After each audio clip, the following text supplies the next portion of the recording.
Hello everyone, kumusta mga idol? Beto nasa Batis na naman tayo mga idol.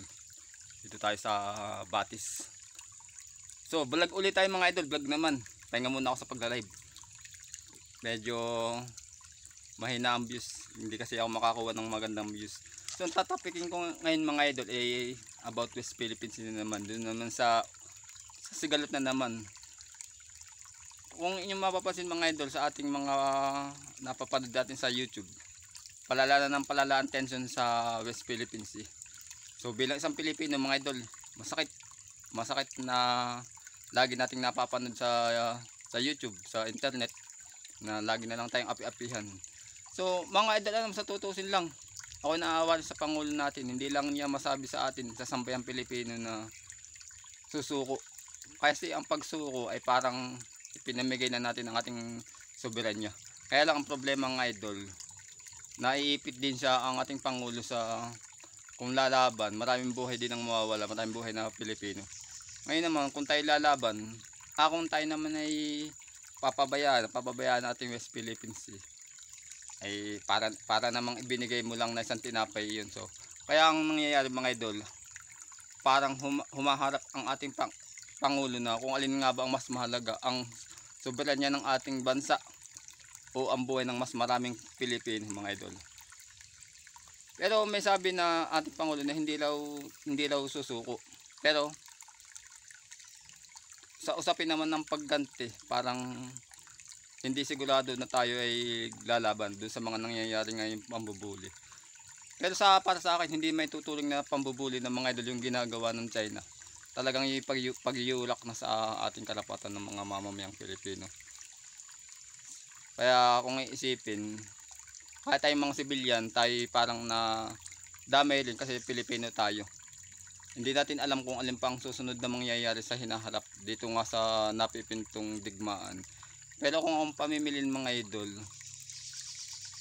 parang ang sa akin din hanggang kailan o hanggang saan ang pagtitimpi ng ating pamahalaan. Hanggang kailan kayang batakin yung pagtitiis na kahit tayo ginagawan lagi ng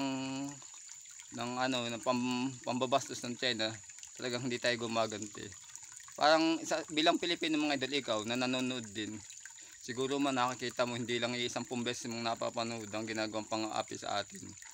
So nakakalungkot mga idol, kahit ikaw alin ang mas mahalaga, pabayaan ang soberanya, ibigay na sa China, wag lang matigil na yung kaguluhan o lumaban. Pero maraming buhay naman ang mawala. Kaya mga idol, tayong mga Pilipino o ating pamahalaan, ipit na ipit sa sitwasyon na alin nga ba ang pipili sa dalawa, lumaban o hayaan na lang. Siyempre kahit paano, hindi naman natin basta ibibigay ng pamahalaan natin ng basta-basta o isang parang tinapay lang ang soberanya. Sa kahit anong paraan, kahit magmukha tayong api, ay lalaban pa rin mga idol. Patindi na mga idol ang Sigalot. Parang yung sinasabing World War 3 ay malapit na mga idol. Kaya sana ang weapon na lang natin, total wala naman tayong lakas pagdating sa militar. Ang weapon na lang natin ay di yung magdasal na lang tayo mga idol. Yun na lang pinaka weapon natin. Magdasal tayo sa ating Panginoon na sana dumating ang araw na magliwanag din ang isip ng ating mga kalaban. Na ewan, sa bagay, wala na imposible sa Diyos mga idol. Sana malampasan ng ating bansa ang nangyayari sa ating West Philippines Sea. Sana naman, siguro na may tayo hindi pababayaan ng Diyos. Kaya tayo mga ordinaryong Pilipino, yung mga yung tulad nagbablog, ay parang nahihinto sa mga pagmumukbang o buhay probinsya. Ito, napupunta natin tayo mga idol dun sa issue ng kasi yung issue ng West Philippines Sea, escalatory. Kumbaga pataas ng pataas yung tumitindi yung tension.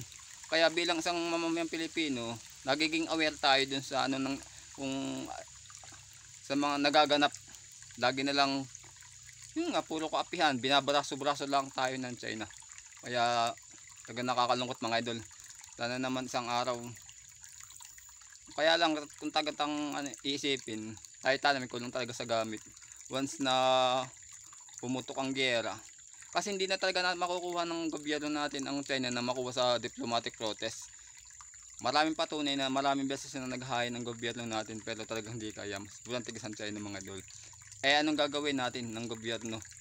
Yung mismong away o gulo na lumalapit.